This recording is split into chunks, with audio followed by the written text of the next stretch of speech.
Hello and welcome to Breaking Culture Live. My name is Sean Johnson Andrews, and I'm your host. I'm the immediate past president of the Cultural Studies Association, and I'm broadcasting from Chicago. We're really pleased to welcome Siavash Rokni. Dr. Rokni holds a PhD in communication from the University of Quebec in Montreal, and recently finished a postdoc at the Schulich. Is that how I say this? Schulich Schulich, yeah, Schulich Schulich School of School. Music. Schulich Yeah. School of Music at McGill University in Canada. His research interest is at the intersection of cultural politics, popular culture, and social movements, and his most recent research focuses on the interrelationship between capitalism, DIY practices, and the creation of parallel economies in Iran, which is what he'll be talking with us about today. Thanks for joining us, Siavash. Thank you, Sean. Thank you for inviting me. I know we're here to talk about DIY music and the way that it's been used to get around the censorship regime in Iran, but I don't want to start our conversation without acknowledging the world historical events that are taking place there, all of which impacts the production of culture, its distribution, and the possibility of these artists earning a livelihood. But more than that, it's a very precarious time for the people of Iran and all the rest of us. So, how are you doing?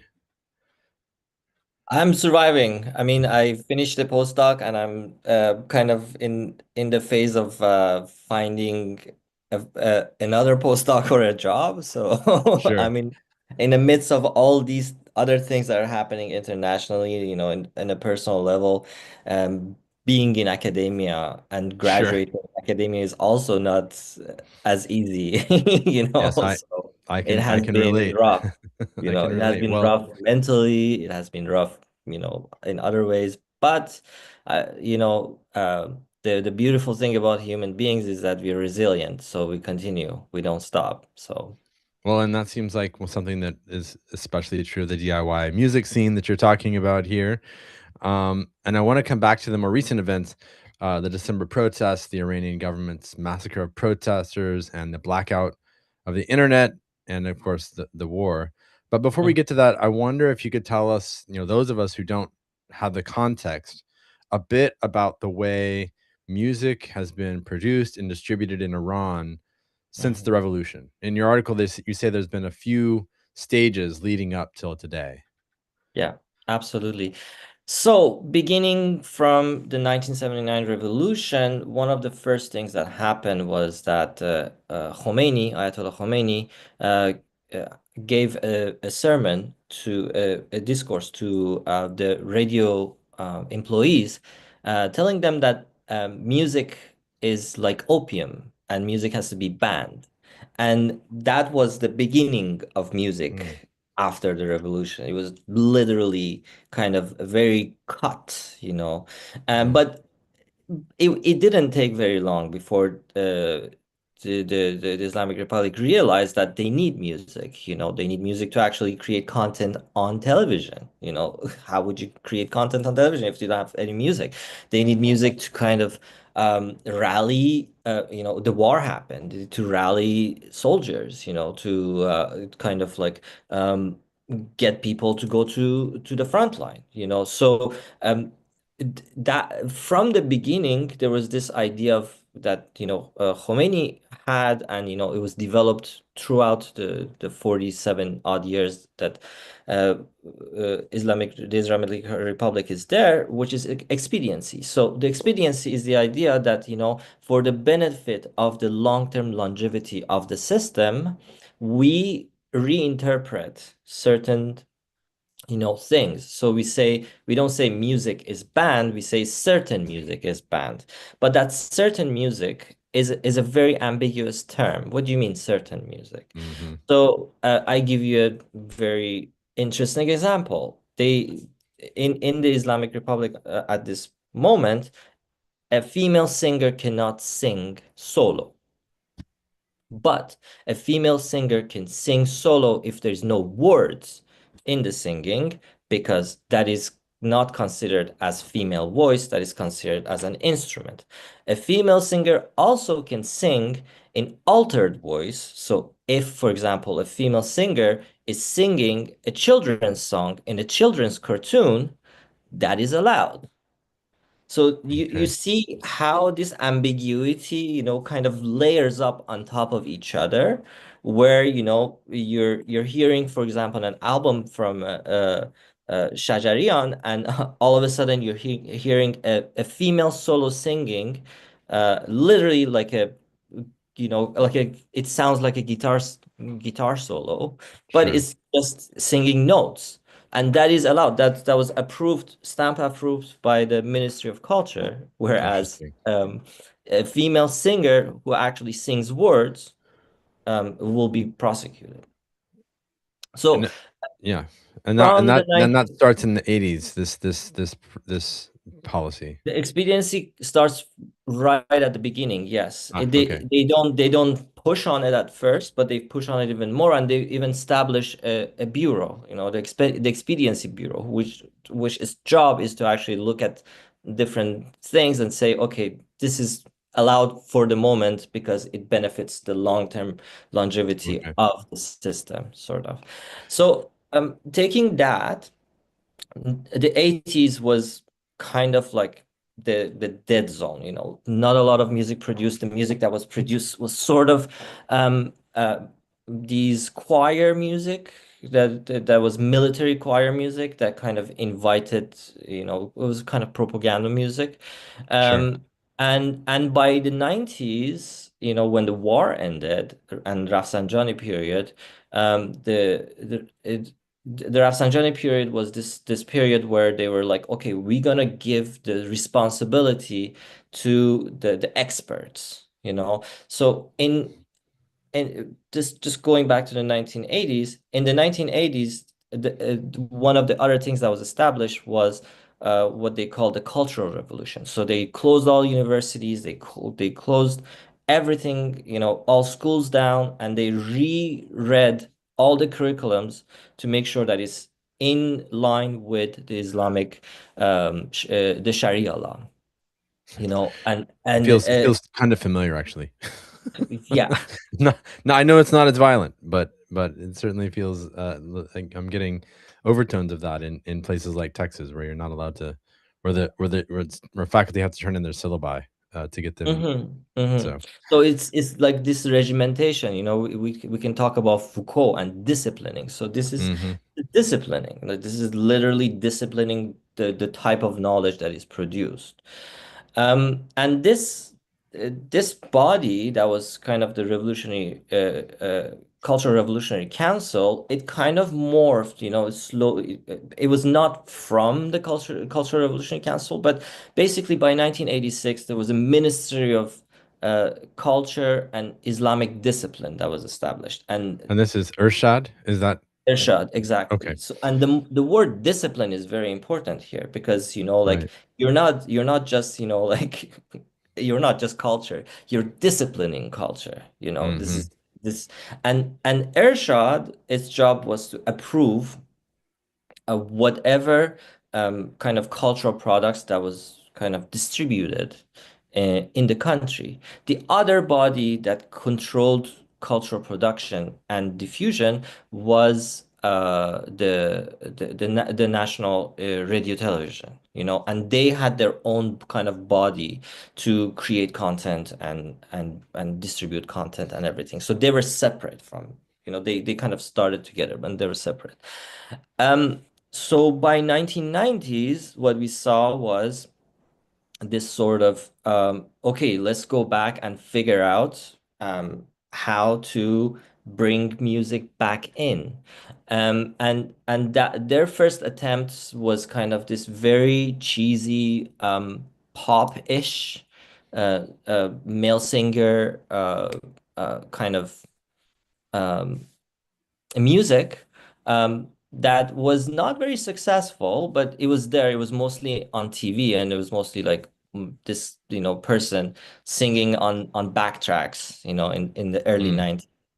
Um, so in the 90s, we saw kind of this very slow beginning of a parallel where in the beginning of the 90s, the the people the people who were very young during the revolution, they they became of age. They were teenagers, so they started producing kind of their own music, and and distributing it, between friends and everything with cassettes. So we have like somebody like Arash Mitui, guitarists, who produced an album in 1991, um, on four track, on a four-track channel, like Wow. device. Okay. Yeah, you know. Um, so yeah. And so this is the So DIY scene that you're so talking this is the about. this is the very, very infancy of the DIY scene, because at this point, DIY scene in music was not really even making money. It was this idea that we want to make music. Yeah, So we'll just try to find a way, and Arash Mitri did that album, and they even gave a concert of the Wall. They learned the Pink Floyd Wall completely, and they really. gave a home concert of that album. Uh, and that's kind of like the firsts of the DIY. But if you going to go back to DIY, the key importance here is the cultural void that was created right after the revolution, right from 1979. Because all of a sudden, a society that is religious, but also, drinks its alcohol, goes to its casino, or not casino, like cabaret and everything. Sure, And it gets caught. So what happens? All of a sudden, you see that there is voids in cultural practices in the 80s. So these voids were filled by DIY practices. So by, for example, um, people who made alcohol at home, moonshine, and selling them, in the black market. So that's sure, that's like for a North American, that was, like that's kind of the beginning of DIY. Like it's a craft, like this idea of craftness, but that craftness was a necessity to fill a void that was literally like implemented with a hammer, sure, in one go, sort of. And this the other important example of DIY was cassettes, and video cassettes. So like in Iran, trade of cassettes were banned. All the music stores were closed and everything. So that created a black market of cassette, like cassettes and video sure. cassettes. Blake Atwood writes a book about video cassettes, and I always give the example of Stereotal. This guy who actually like created a label called Stereotal, which basically um, he created a system, a network of um, hostesses, Distribution. like air hostesses, to like sneak in cassettes, and then he would copy them, and then he would sell them and everything. And for him, it was two things. It was a business, but also a service to the Sure. culture, So that sort of thing. So in that And that's sense, and what that I mean, and that kind of resonates with like the samizdat movement in Russia or in the USSR, trading cassettes. And actually this is how a lot of early hip hop got distributed in California, was just by trading cassettes before it was able to before you had any airplay.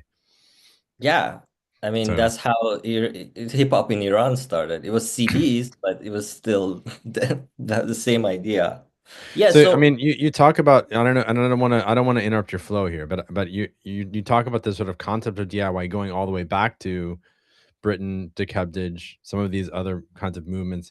So it sounds like you're talking about a way that this concept, applying it in the Iranian context, does change its meaning at different points. Maybe there's a point where it's much more like those early DIY practices, but then it kind of shifts a little bit. absolutely. And the key importance in there is capitalism and economy. Because DIY in the example of, in the early examples of DIY that's given by, like Dr. Bennett or uh Dick Hebdage, it's about the music. It's about, like disconnecting from capitalism. It's about disconnecting from the mainstream. But in the case of Iran, it's actually finding what's mainstream, finding what's making money. So the thing that was famous in Iran at that point in the early 90s was Michael Jackson cassettes. Michael Interesting. Jackson, people like actually went you know, to black markets to buy Michael Jackson cassettes, and for a punk, that is not DIY. You don't DIY to get access to Michael Jackson, but it's the circumstances, and for the people who actually like traded cassettes, it was a means of making money. It was a Sure. means of distributing culture for sure, but it was a means to make money. So it ran on a different logic. It didn't run on the logic of being against mainstream, being against a capitalist system. It was actually seeking mainstream. It was actually seeking, capital because that was the logic of the void that was created by the Islam by the revolution, basically. And this was in the era when they were trading cassettes, trading CDs. Um, so how does this?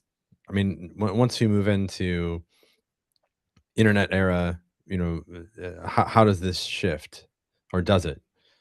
It does. It massively shifts. So in the beginning, internet came in the late 90s and early 2000s. And the thing with the internet was that it did a it came at the same time as other things. So for example, it came at the same time as reduction in the cost of recording. So you had computers that could record sound very poorly. The first Sure.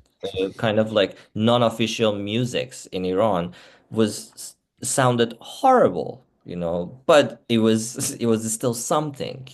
So in the early 2000s, so 1997, Khatami comes to power, and when he comes to power, he kind And of like say what this means for those of us who don't know, that what is Hotemi's what's memorable about his reign? he's his idea was an idea that was developed even before the revolution, this concept of dialogue between civilizations.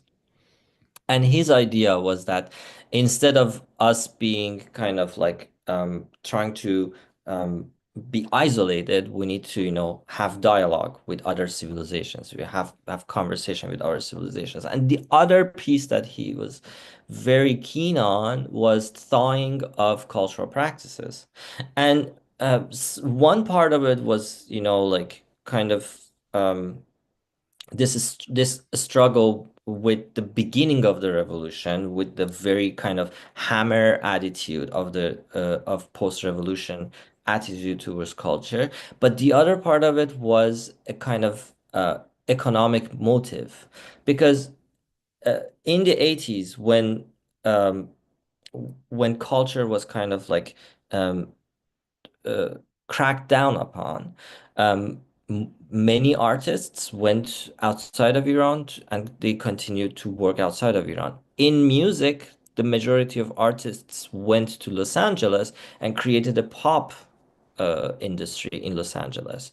So the logic of Khatami's period, one of it was an economic logic, was to actually uh, because Iranians were consuming the black market imported pop music produced in Los Angeles. And they're like, why can't we do it here? So the Hmm. first kind of signs of like cultural thaw came out of Khatami and came with the introduction of kind of like the sound-alike singers. So like if there is Daryush in Los Angeles, there's this other guy in Iran that sounds exactly like him. And that was a decision made by producers because it was a guarantee of return. It was a return on investment. They were like, okay, if I want to test drive this new idea of cultural thaw, not knowing that if this will continue the next presidency or not, I'm gonna put my money on a sound-alike singer, Mm, and which has the highest guarantee of return on investment. So this was like the early 2000s. But the other part of early 2000s was the internet. And sure.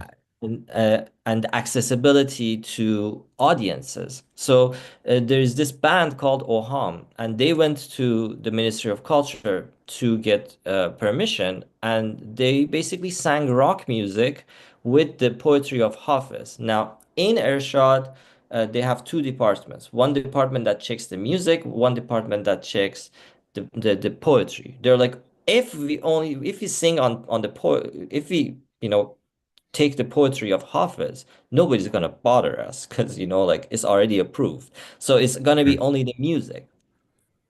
But the Ershad came back to them and said, "This is disrespect to the poetry of Hafiz. What are you doing with this poetry, with this music that you're putting on top of it?"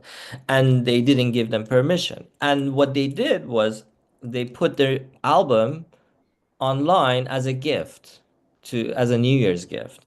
And that basically exploded.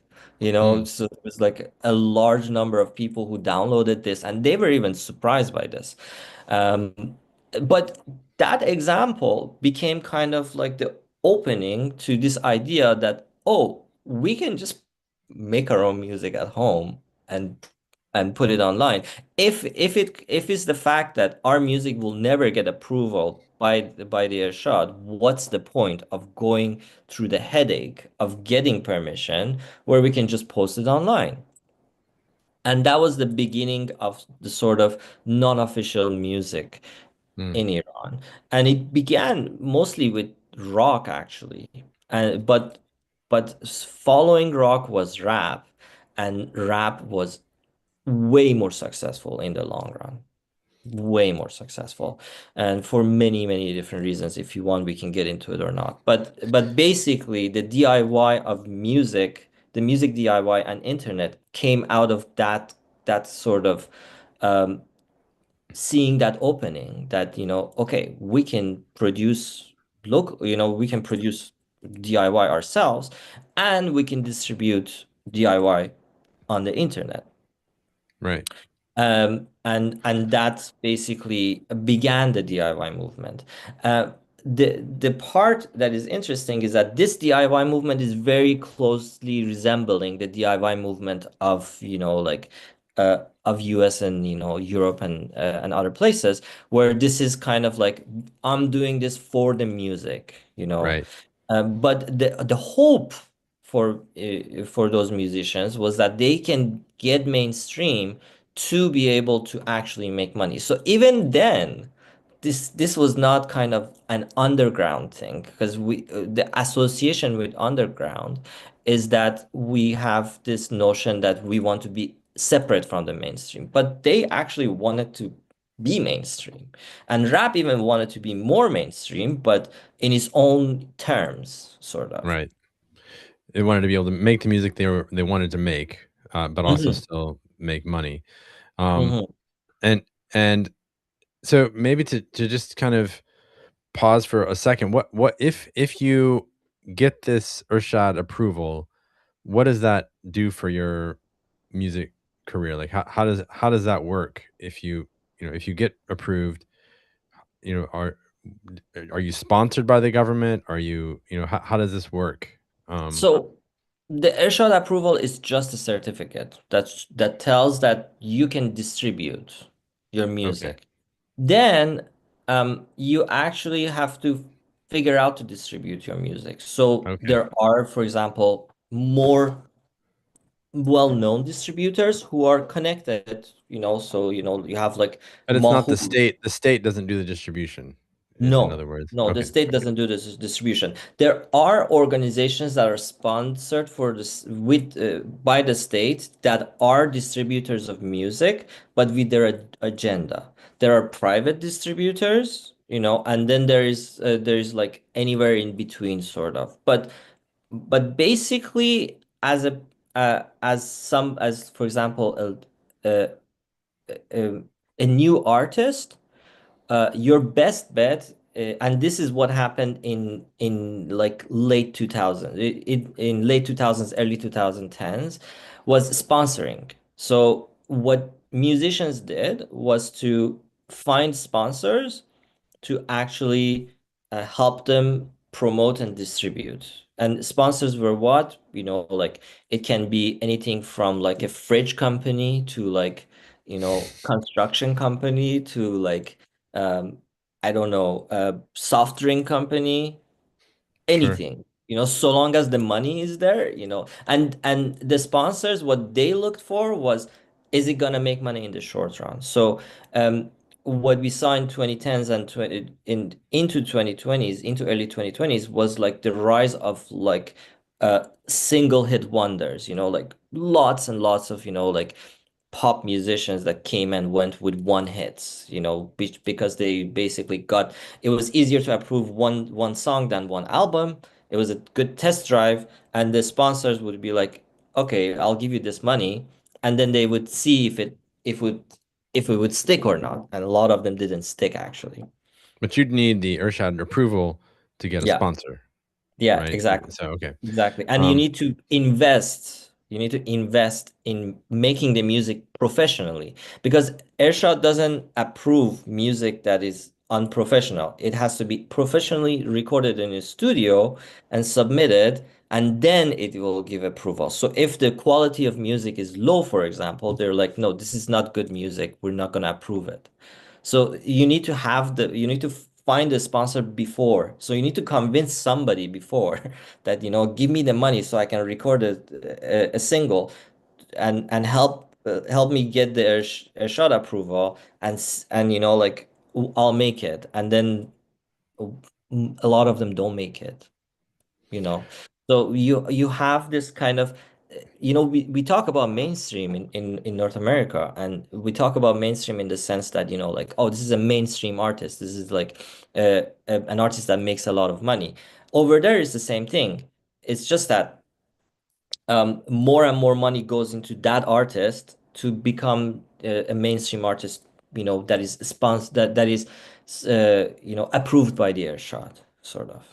well, you definitely have that other layer, where you have to get the state to sponsor you as well, or to at Absolutely. least give you the seal of approval. Ab- Well, so that makes the DIY practices kind of doubly attractive in a way, right? Because then you can also kind of maybe practice music in ways that aren't entirely polished in this, in that way, and kind of see what sticks before. But hmm then there's also this parallel economy that you hmm speak quite a bit hmm about. Can you say a Yeah. little bit about, um, what does that scene look like once you enter the streaming era? Maybe is that seems So to be when it yeah. But go ahead. so 2010s would be like a key point. So what I talked about rap, because rap was basically the success story of DIY.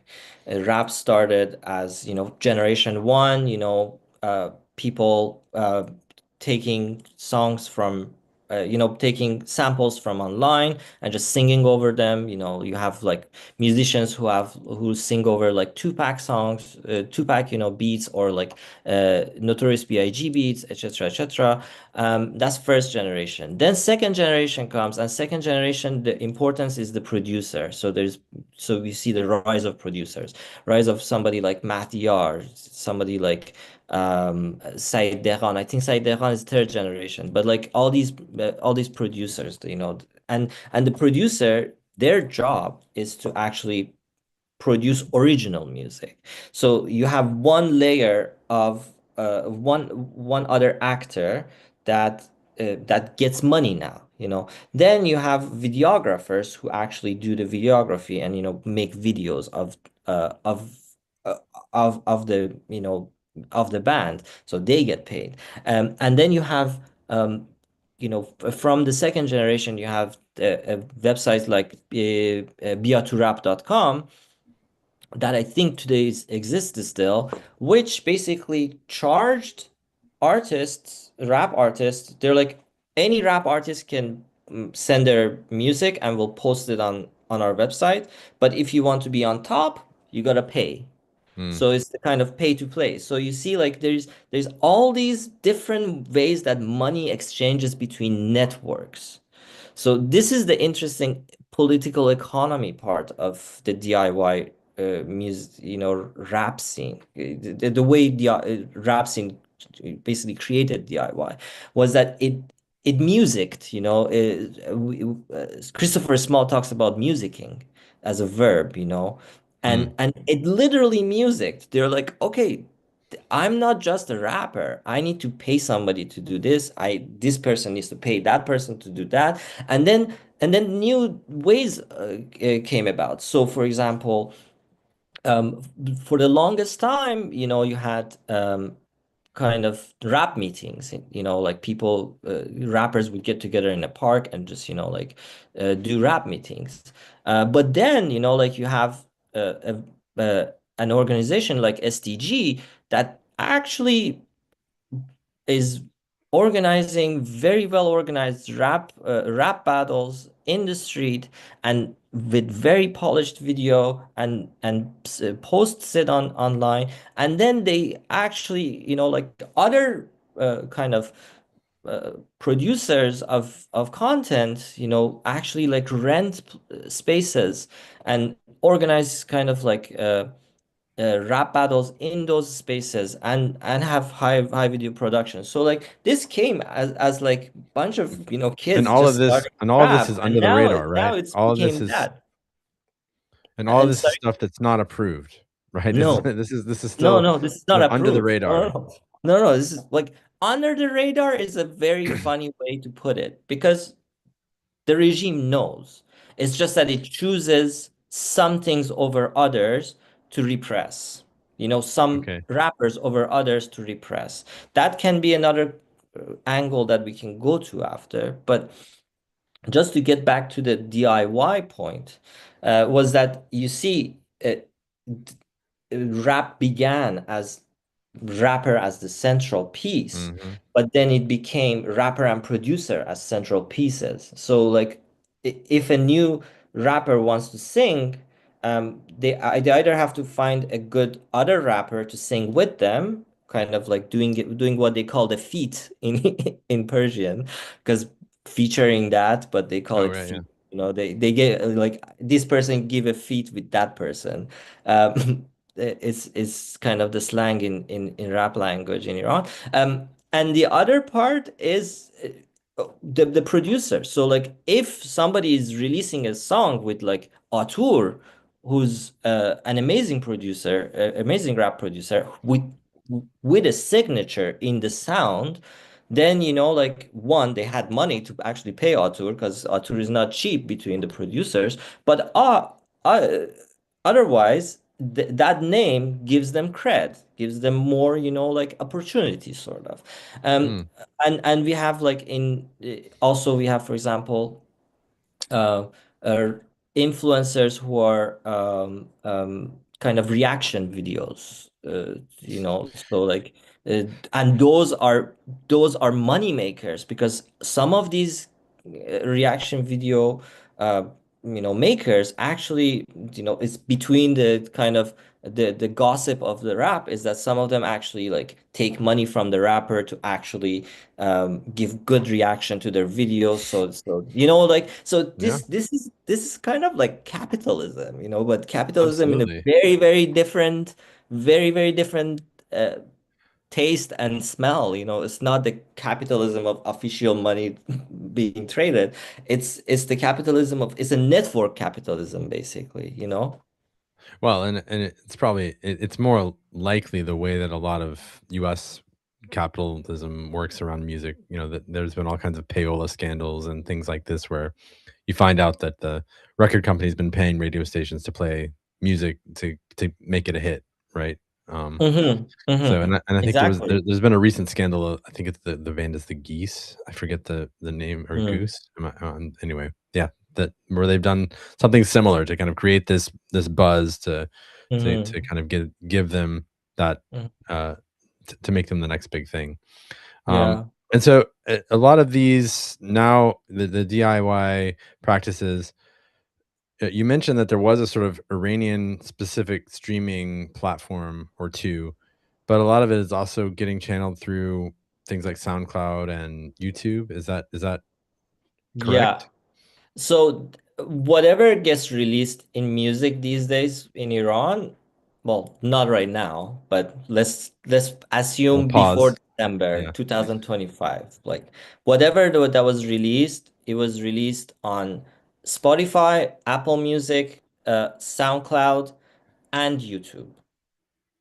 Um, the SoundCloud was the most important between all of them because it has the highest pay. It has the better quality of sound between them, in terms of sure, compression. Um, and most artists have like artists would have all their albums on SoundCloud, but they would choose selective albums to release on Spotify or iTunes and everything. So SoundCloud is like the hub. And YouTube is important because YouTube has the highest pay between them all when it comes to um, kind of gaining viewers and getting paid from YouTube. So YouTube became an important platform for DIY practices, not just rap, for all sorts of production. So a lot of podcasters did video casting, so mm, they released on YouTube as well, just to make sure to have that click from the YouTube to get the money from YouTube as well. sure. Um, so I want to come back to that because there's issues with the blackout, there's issues with YouTube. But before either of those things, you say that there are two recent events that have affected the DIY music scene, or at least the magazine that you look at to track it. Mhm. One was the COVID lockdown, which naturally that would affect every scene. But the other is the Women Life Freedom Uprising in 2023. Mhm. So I wonder if you could just say a bit about what is that uprising and how did it affect the DIY music scene? So the reason I talk about COVID lockdown was because a lot of people lost their jobs and they had to find alternative ways of making money, Mm, and they went and found that way those ways online, and that kind of started a new wave of on online influencers, like online activities, on Instagram, on YouTube, etc., etc., etc. And that was kind of a testing ground because when women life freedom movement happened after that, the question for a lot of cultural producers was, do I work within the system anymore? mm, For some people, for like for example, female rappers, that question was already answered from the beginning that they started deciding to choose choose rapping as a career, as a sure. female artist, because their voice is not allowed, and two, their music is not allowed. So they're literally not allowed. But they choose this as a career. But for others, it was kind of like a moral conundrum. So a And person who, what is the Women Life Freedom? Just to because okay, sorry. why did it become a moral quandrum or So quandary? women life freedom began when Mahsa Amini was killed by the Iranian morality police, and there was an uprising uh, against the regime for um, Mm, decades of repressing women, not just for uh, the mandated hijab, but also for um, the way women are treated in law, the way women are treated by men, the patriarchy in the society, etc., etc. So this movement was crushed, and the way it was crushed was by an internet blackout, where they blacked out they stopped the internet, they killed people, and people went there to their homes. And that movement was crushed. But the effects of that movement was noticeable because right after the movement, women just came out without scarves on their heads. They're like, I'm going to, I'm going to present myself with the choice of hijab that I want to wear. right. Some, none. that sort of thing. But then the other piece that happened was um, uh, all the questions surrounding the legitimacy of the system, but also the legitimacy of working with the system.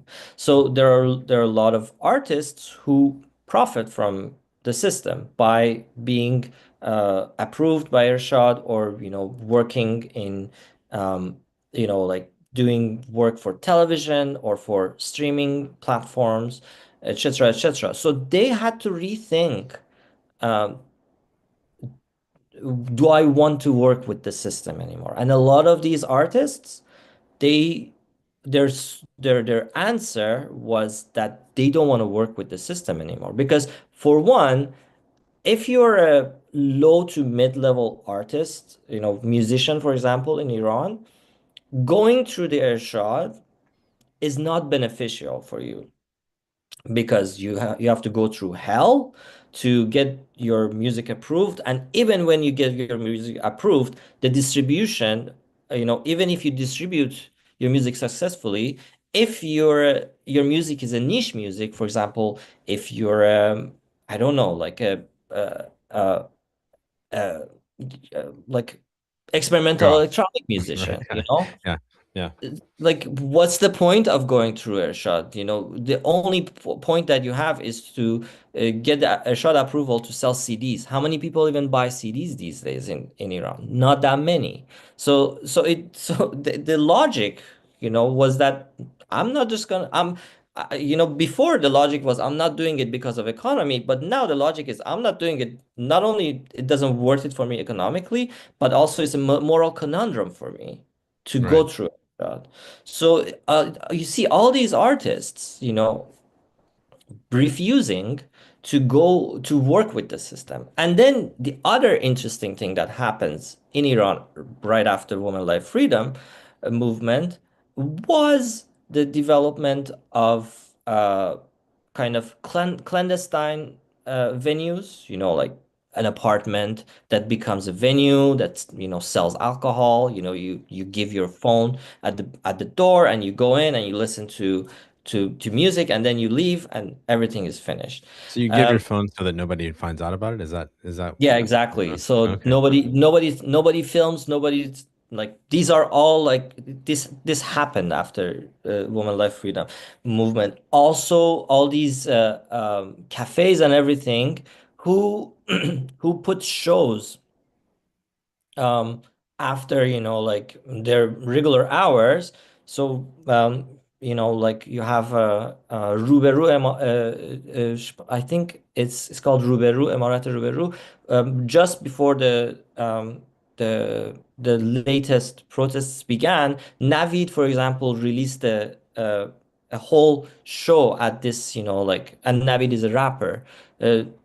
Released a show that he did, in that space, and that's a space that has a certificate from the government, but at the same time, like uh, puts on shows that without permission from the system, or sometimes with the permission from the system, but that sort of thing, like, so you had all these like smaller venues that musicians could perform and could make money. So they didn't need to like go through the Irshad. You want to go through the Irshad to play in a large venue that feels like 500, 2,000 seats. But if your audience is 200, 100, 50, it doesn't worth it. And Yeah, yeah. also with your moral conundrum. So so you saw like this kind of DIY expanding, and it kind of it also infiltrating not only like the internet, but also the physical space this time.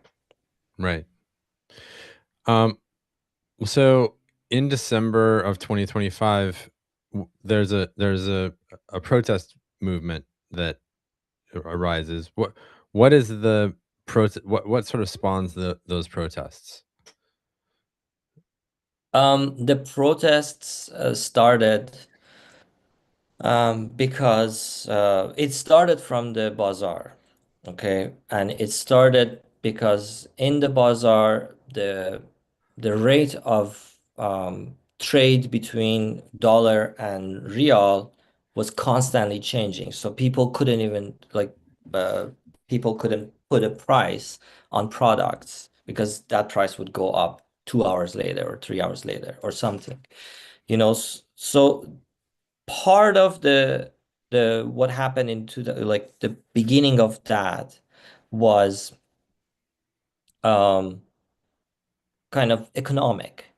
Right. But a large part of it was an unfinished movement that began way before 2025. It started with 2000, with 1999 student movement in 2009, and etc., etc. So it just Sure. continued. So it was an accumulation of frustration, not only with the bad job of that the government did with the economy, but also with repressions, with continued repressions. I mean, like, sure, we saw, for example, women were being allowed to not wear hijab in metropolitan cities, but at the same time, in rural areas, they were suppressed. Women continued being suppressed. Um, Prisoners in Iran were executed, continually executed. In 2025, they executed 1,500, I think, more than 1,500 people in 1 year. So that never ended. The Right. repression never ended. So people came to the street and they were fed up. And then in January 8th and 9th, the government shut down the internet and massacred tens of thousands of people um, on the street and to to basically make a statement. So I'm in reflection on this idea that for the longest time the Islamic Republic regime uh, had this notion of using biopolitics, control of the body, discipline of the Right. body, etc. But it has morphed into necropolitics, the Yeah. right to kill, you know. And this right to kill also goes to this idea of dead zones that Achille Bembe has, Sure. where blackout of internet. Internet is a common resource. When you talk about commons, it's a common resource. It's a human right to communicate. By blacking out internet, by cutting down internet, and then choosing certain people to have it and others not to have it, you are creating dead zones. It might not be dead zones of for life, but it is dead zone in terms of um, uh, taking the means of communication away from people, from the majority of people, because there Yeah. is, and now there's talks of two-tier internet coming back, etc., etc. So some people can get on the internet Yes, sometimes. Okay. yes, yes. Well, I mean, I Um, think that some we're people can get on internet if they have money to buy very expensive VPNs or mm, if they are connected to the system. yeah, I think your observation about necropolitics is really profound here because I also feel the same in the U.S. that it, whether we've ever had a completely biopolitical regime, it certainly has shifted to necropolitics in a lot of ways. Not necessarily people being massacred in the streets, but that definitely seems to be the tone of the Trump regime is much more nakedly necropolitical. Mhm, So, mhm. um, well, so uh, I want to make sure. You mean right? So right now there's a blackout. None of Yeah. this DIY music scene is Mhm. basically shut down. We don't know Shut down. anything about So there, what's going on. Sean, I'm gonna kind of go back a little bit before the protests in 2025. YouTube had an algorithm Right, change right. that was very key in changing the DIY scene. The algorithm change found out if people were connected from Iran, even though if they used VPNs. And that meant that people who were connected from Iran were not considered as as viewers, as like pay as viewers that would pay the content creator, because Iran is under sanctions. A lot of products that are advertised on YouTube are products that are not sold or not represented officially in the country. So all these advertisers are like, well, why am I advertising on a content where my product is not being sold in that country? So Right. YouTube changed this algorithm, and this algorithm change actually killed it, because a lot of content creators lost up to 90% of their revenue in one day because of this algorithm change. Iranians who like some Iranians started shifting to other platforms, like streaming platforms, where they're just streamers. But a YouTube influencer and a streamer are two different things. A YouTube Sure. influencer, uh, has certain format of creation that's different from a streamer, sort of. So that really, really influenced the revenue of content creators from Iran. Um, and the blackout happened in this December 25, and that just was crushing. And the blackout continues now, like it started again after the war began, and it continues to this day. And the numbers came out recently from the government, and the government the Iran has lost $1.8 billion since the beginning of Just the from war, just from just blackout, from just from the blackout, internet. Wow. just from blackout. 1.8, $37 million a day. Wow. Yeah. And And and but even this is even if the like blackout the ends though, these DIY creators are gonna have to find a new way to make a living because of YouTube has already kind of pulled the rug out from under them. Yeah, exactly. Exactly. So even if they come back live, they won't be able to make money from YouTube's. They have to find, like they have to go to streaming websites. They have to kind of find sponsors. Uh, and that's kind of like an issue with sponsors. You don't have as much freedom because the sponsors choose what to fund. So all of a sudden you need to like convince a sponsor, convince like as I said, like a washing machine company to Sure. sponsor Well, and then they're gonna want to have some sort of guarantee that the government's not gonna shut you down. So Yeah. The Irshad approval is gonna make become all the more important. Well, no, because these streamers, they're not, they don't go through Irshad approval, But one thing that the regime would do, would be to appropriate the culture, So Mm, basically to infiltrate the scene and be like, okay, you want to do this kind of streaming thing, you follow these, like criterias. We're gonna let you to be more free, so you don't abide by the same rules as if you want to produce content, for example, for the Iranian radio television. But so long as you don't swear, for example, in your podcast, so long as you don't critique the regime, we're gonna we're gonna find a way to funnel you money. So they basically make a group of content creators of their own, sort of. mm. And yeah. And they did some of this, you said, over the summer with trying to create a rap show. Yeah. Is this similar to that?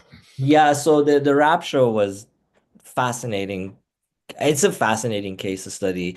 So this announcer called Zia, he was a he was an announcer on television, like he was part of the Iranian radio television. He all of a sudden moves to Turkey.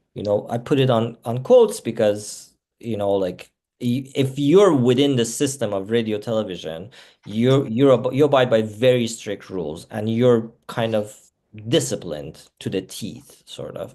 Mm, So he moves to Turkey and he starts this podcast called Zia, and this podcast becomes super famous, etc., etc. Then he starts inviting rappers, Shaye, Chersi, etc., etc. All these, like he invites rappers from first generation, second generation, third generation, fourth generation, and one rapper from fifth generation. He didn't interview that rapper, but he invited him for like a little um little performance.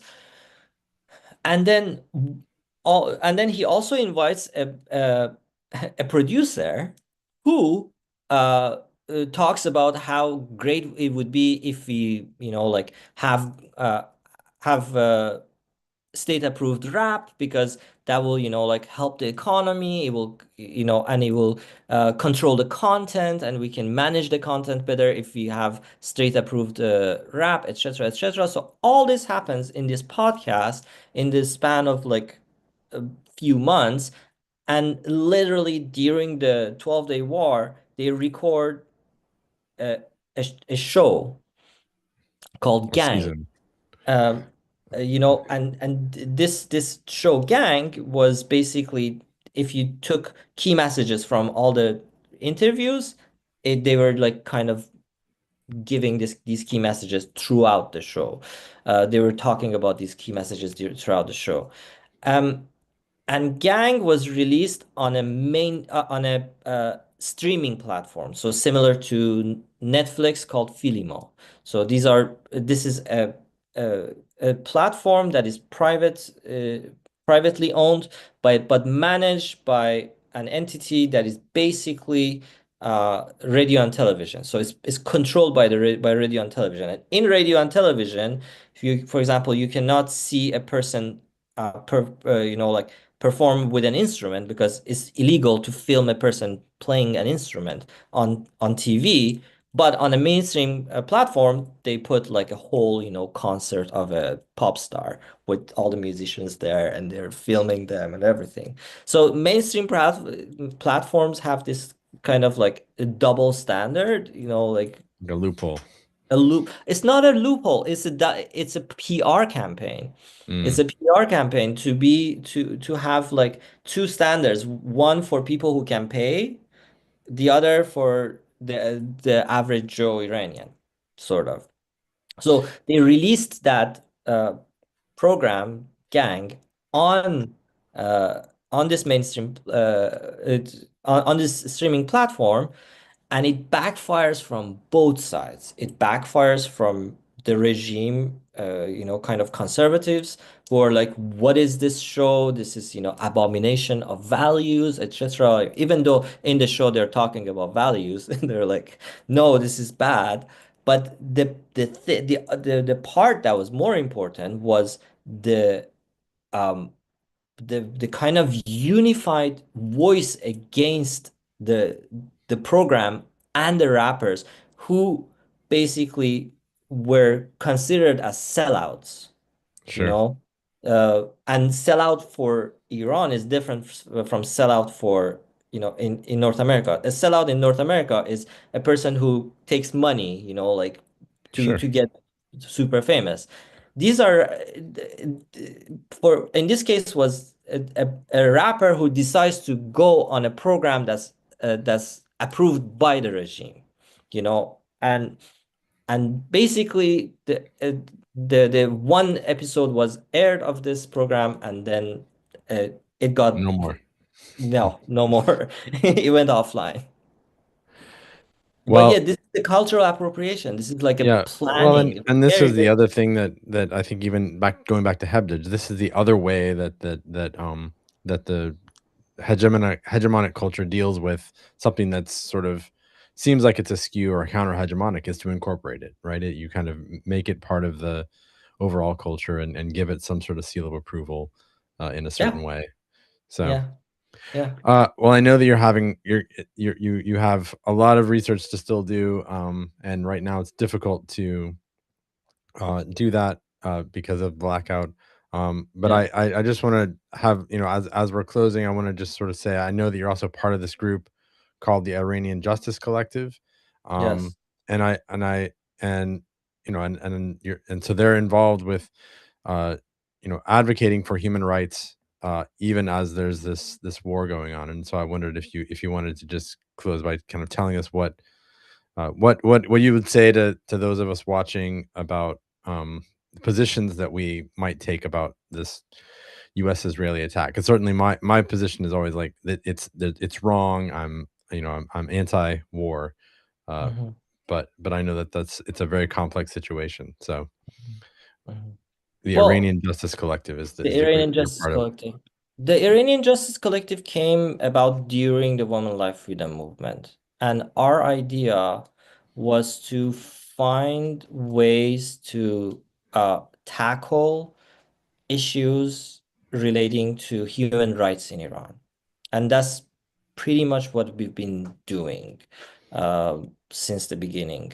Um, uh, some works with more success than others, but very successful group. We are one thing that is interesting about us is that we are very different politically from each other in some cases, not all. Some of us are more conservative, some of us are more liberal. But the important thing that matters to us is human rights, and it's talking about human rights. So at this point in time, we uh, are concentrating more on talking about the danger to political prisoners who are in line for execution. Like that is happening. Iran executed people during the war, not now, during the war. Or the blackout. Internet is a human right. As I said, it's a common resource, and it's a right for humans to have internet these days, in 2026. So it is an important issue to talk about. When we began, we focused on, for example, political prisoners and finding different ways to find sponsors for political prisoners in danger of execution. We made lists of children who were killed by the regime during Women Life Freedom. I took part of that job, which was horrific, and I actually had to stop working for almost 2 weeks on activism because of that. So this is the kind of issues that we Hmm. we tackle, but the importance is that this is the war between the Islamic Republic regime and um, America, the US, and Israel. And it is a war where the Iranians are in the middle of it. Sure. They are fearful of bombs, but they're also fearful of the regime because if the bombs stop, then the regime will start repressing, killing, and they're already doing that as they killed uh, as they executed prisoners that were political prisoners during the war. So what matters to us is that key issue of like human rights and being co- finding the key issues that matters in terms of the betterment of society. And our position is very clear. We are against the regime and for a move towards a democratic uh, society, for Iran. Right. Well, I'll be sure to put a link to that group in the show notes, and I really appreciate you talking with me today. And my thoughts are with you and your fellow Iranians, both in and outside the country. So Thank you. thank you. Thank you, Sean, for inviting me. And this was an amazing conversation. I hope you enjoyed. I I enjoyed did. talking. It's I did very more. I interesting. did most Very of the interesting. Well, talking. and it's interesting to hear about the different political economy of the media there, and the ways that there's also a lot of overlaps. So thanks for sharing. And thank Thank you all you. for joining us for this episode of Breaking Culture Live. So next week, I'll be speaking with some alumni from Hampshire College about the recent announcement that institution will join the long list of colleges and universities closing over the past few years. If you're joining us on YouTube, it'll be streaming here again. This episode will also be available on the Breaking Culture Live YouTube channel. Please share it with your colleagues And let me know if you have any ideas for future episodes or invitees by emailing me at breakingculturelive@gmail.com. Thanks again for joining us. My name is Sean Johnson Andrews. Please check out my Substack at breakingculture.substack.com. Until next time, take care.